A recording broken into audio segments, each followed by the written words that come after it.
So I've been playing up with different LLMs and open source models, especially the ones that are released uh, in the last few months, like the Llama 2 model, the Zephyr B Alpha model, as well as Mintra, etc. And I've seen that the open source community is really helpful in actually figuring in helping to figure out how to set these models up for, let's say, something like quantization or fine tuning, etc. And in the last few weeks I've been able to create a front end that can actually run the model in your local machine, and you don't really need a whole lot of GPU to execute this model as well as front end, because these models are actually quantized, so they can run in the CPU a bit slower, but they can still run models like of 13B parameter or even 7 billion parameters on your CPU without a problem. So I'll just go ahead and show my front end for now, and I'll walk you through how to use the front end as well as how the code works. So this here is the Python file, and I'll just minimize everything. The brains of the Python file is actually in this main.py, which contains all the code for front end as well as the model initialization. And I've built this front end using Streamlit. It's a really helpful Python library to develop front end for projects that are using ML or even other kind of projects, but it really makes it easy to use different components and bring everything together. So to run the project, I'd just say Streamlit run and then main.py.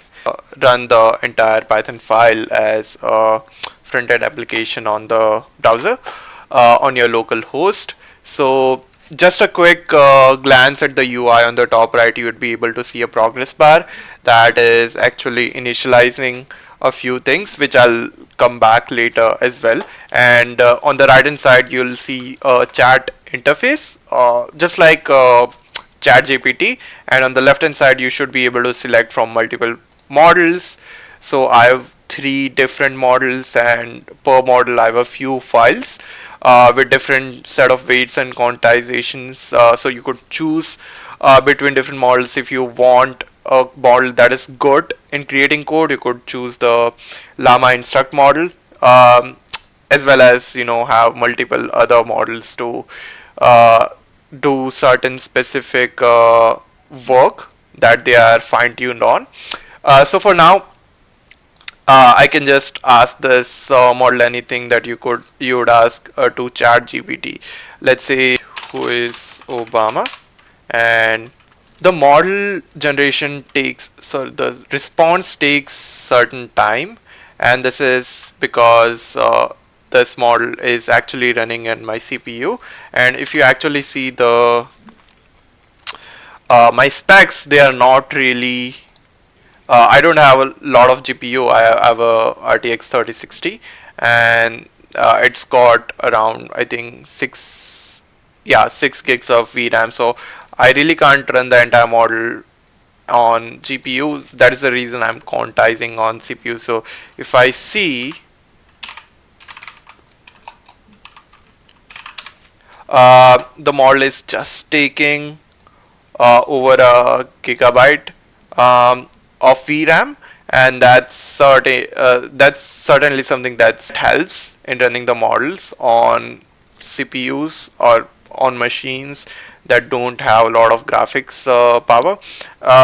To run models, 7B parameter models on consumer hardware, you'd probably need at least this VRAM size of 12 gigabytes with something like RTX 4060 Ti. Anyways, it did come up with this response. I'll explain why there is this and at the end, but just to show, it also takes context up. So I can just say who is his wife, and it should be able to take the context from the first message and understand that I'm talking about Obama, and then you know reason appropriately. So it does answer this properly. Before getting into the weeds of the front end, I'll just go ahead and explain the program. Well, actually, let me also show you a few more things here. So with the model selection, I also have another toggle. If you want the models TTS to speak up, if you are not at your desk, or you just want that voice of TTS, you can just flip this on, and it can actually speak responses for you.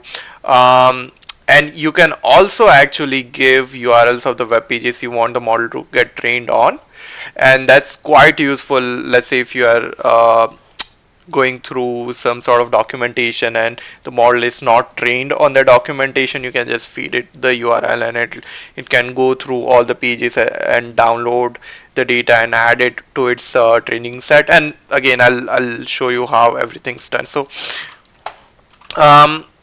on the code side of things, I'll first explain what the directory structure is.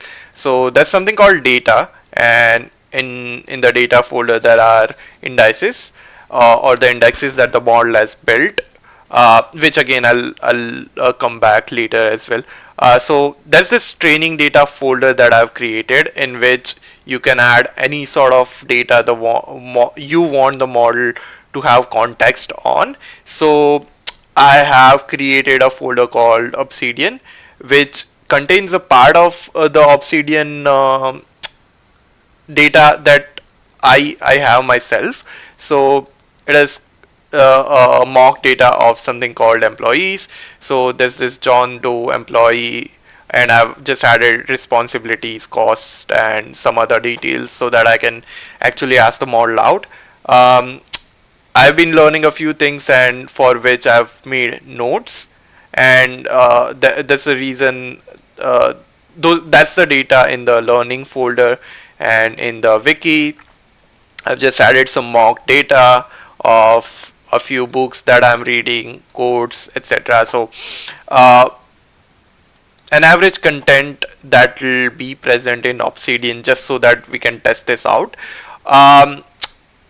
For index is the folder that will get created once the model actually goes ahead and trains on this folder. So how the code works is, the model goes through each and every folder and subfolder and scans the files to create a vector database, and this vector database is this database that is optimized to do queries, just like a search engine, and it has associations between different nodes, and the more the association between different topics and nodes, the closer they'll be in the database. And so it's a really efficient way to search through different tuples and text of data. So that sort of summarizes the data folder.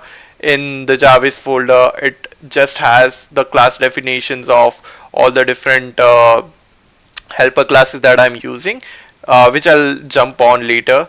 On the model side, I have downloaded different 7B as well as, well, actually I just have 7B parameter models, but I've downloaded these models from Hugging Face, and so that the model can actually utilize these folders up. A few things other than that is the environment file, which contains the Hugging Face API key, and this might be useful if you want the models to get automatically downloaded when the user actually clicks on one of those model selection drop downs.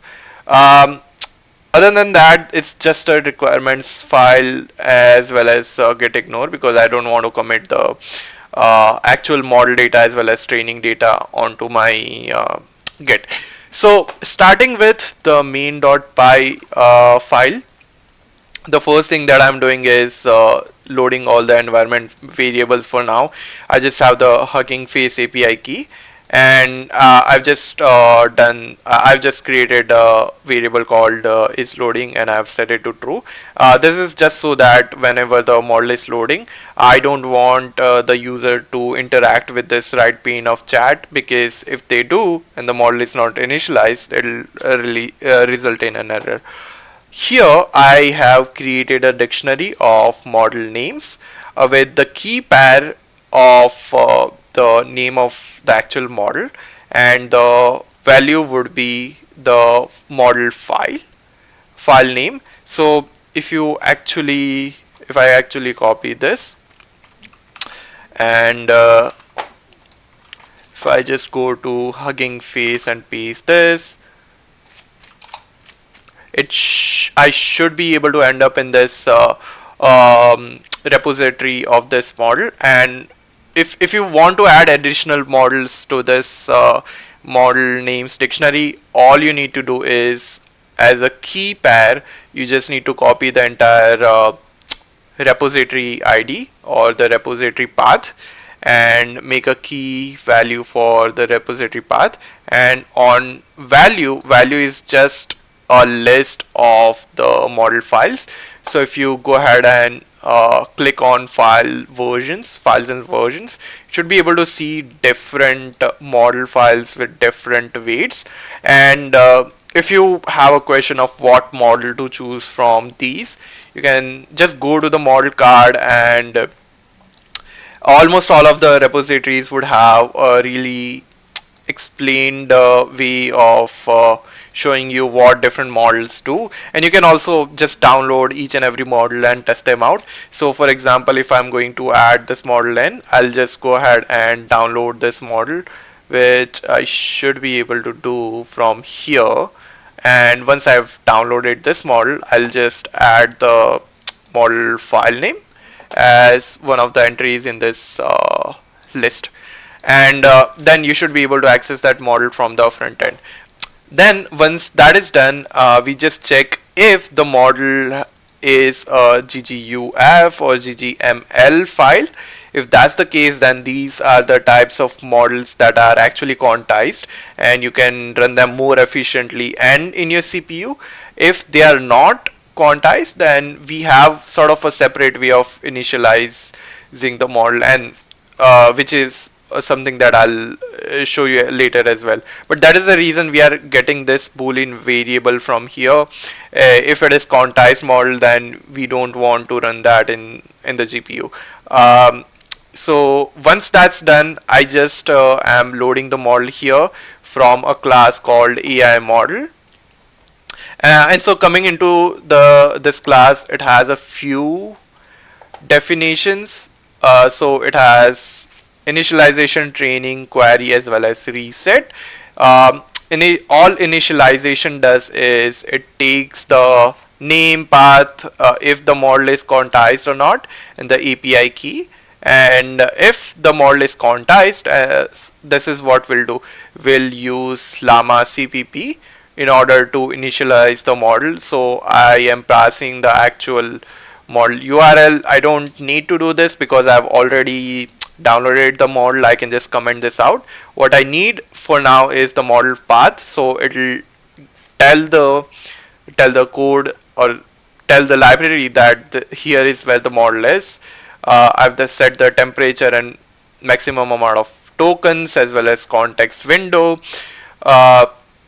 and I've just set the GPU layers. In my testing, I've not seen any impact on the amount of GPU that the model uses if I change this variable, and I might have a shallow understanding, but that's also dependent upon how the weights themselves are trained. But I still need to experiment a bit with this value, and I've just added a few prompts, and that's it. If the model is actually some other file than it, then we will use some other techniques and an object from casual LLM in order to initialize the model, but the underlying principles are the same. Once everything is done, we'll just add a few embeddings just so that we can add some additional data there. So I'm using these embeddings, you can use something else, something more powerful. And then I am passing a service context. So this service context just takes the chunk size as well as LLM, and then um, initializes the LLM itself. And here, this is where the actual training happens. So let's go to the training section of the model. So first, I'm just showing the model, hey, this folder is the folder that you want to train on. And so I'm just checking if model just initializes from the indexes that we already have.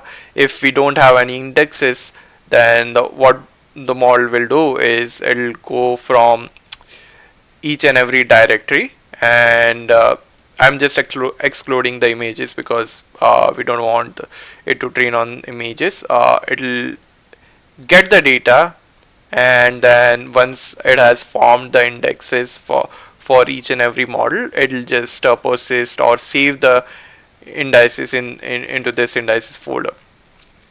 Once index generation has been done, what we want to do is provide the model with a custom prompt.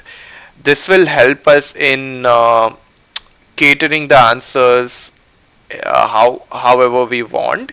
So for now, this is the context prompt that I've given. So yeah, I man's JARVIS. Your job is to assist Prahashpat with his queries, and I've just put the prompt in, and then here there are a few things that the model needs to do. The first is needs to give some detailed answers based on the context, and the context is the training data, and end the responses with this trailing character. And this is because once I know that a response from the AI has ended, I am certain that there is no other continuation for that prompt. But if I don't see this character at the end, that I know that the AI had more tokens to output, but it got truncated because of the chunk size. And that is the reason I've added this. I yet still need to do the code where I look for this character, and I prompt the AI model to generate more responses, and then sort of concatenate both those responses to form a longer answer. But the second thing to do for the model is, if I say /continue as a prompt, or sorry, as a request, then what the AI model should do is it should continue from where it left off in the previous response. So if again it got truncated due to the same reason, we could get the entire response from the model. And now once that's done, all we do is feed it different things like the service context, which we got from training the model on the training data, as well as give it some memory buffer. And this will allow the chat engine to actually get context from the previous responses that the AI has given, or the previous requests that we had sent out the model on. And the chat mode is context. There are several different chat modes. Context is the type of chat mode which will allow the model to actually query on the trained data, and use that as one of the underlying databases to answer the queries from. And we're just feeding the LLM and the prompt. So this should actually do the majority of the initialization. Yeah, so the only thing remaining right now is this part of the right hand side where the chat actually takes place. So I'll quickly explain that as well. So this is a chat interface function which shows this particular line just shows the first message that the assistant says, which is, how may I assist you today. This can be write about anything. Then it'll just display all the previous messages. This part takes your chat input or here and adds it to this variable called prompt. And once the front end takes your prompt, this is where the front end actually adds a spinner called thinking and waits till it gets a response from the model. Once it does it, or once it gets the response, then all it needs to do is create another chat bubble and append it to the list. Now, just the last one thing is this prompt call continue. So this code just listens if the user has typed this prompt called /continue, and if that is true, then what it does is it takes the last two responses from AI and sort of concatenates it so that you get one single response that is continuous in nature, and that's just done. That's done similar to how Chat GPT does with its continue response button. But that should be all. So let's start by asking it a few questions. So let's say, for example, I want to query the responsibilities of this employee. So I'll just ask it something like what are the responsibilities of John. I do not have specific information, but the responsibilities are this, and it actually is able to properly output the responsibilities of this person, and it does append the /end at the end so that we know that the response is actually terminated. Let me ask it something else from, let's say, something from this book notes that I have of ultra learning. So I'll just ask it to give me the summary of ultra learning book, and it does give the correct summary, as you can see, but as you can see, there's no end character, so the response has actually gotten terminated. So what I'll do is /continue, and what the assistant should do is sort of pick up on that prompt and actually continue the response from what it was before. And so it has actually gotten the response properly. It does give an example of different people who actually use this technique to in the book to improve their learning capabilities. Okay, let's change the lanes to coding. So this model can do coding tasks pretty well, but I just want to see what the specific code Llama 7b instruct is capable of, because this model is fine-tuned on coding only tasks now till it gets initialized. Okay, I think it just did. What I'll do is I'll find some documentation for it, some more documentation to ask it, so that I can see if this URL, how this URL box works. So what I'll do is I'll just go to the specific website, and there is this blog that explains how to clone a voice using Bark. And since this blog was released some weeks ago, this model has no idea of how to do this. What I'll do is simply take the URL, paste it here, and hit enter. And as it's loading on the right hand side, what it has done is, inside the training data, it has created a folder called websites, and it has created this entire path of the website, and using Beautiful Soup, what we have done is taken down the content from the HTML, and the model has retrained on this data. So if I go ahead and ask it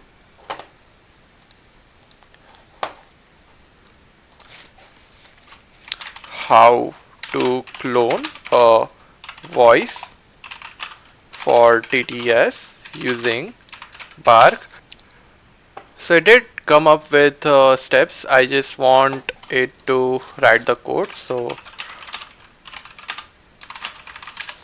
and this is the CLI. Okay, so switching gears again. Now what I want to do is go to 2023 Stack Overflow survey. Now, as this document is really large, what I'll do is I'll just feed this URL to the model and see if it is able to train on it. I'll just ask what was the most popular technology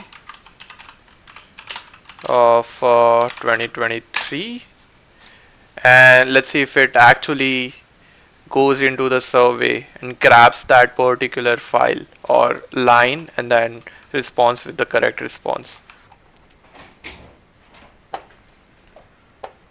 Also, if you want the code to the project, just head on to my GitHub project. I've uploaded the entire code. You can go to the, let's see, you can go to the /jarvis assistant and you should be able to clone this repo and use it for yourself. Also, please don't hesitate to contribute or open any issues if you find any problems with this code. Thank you.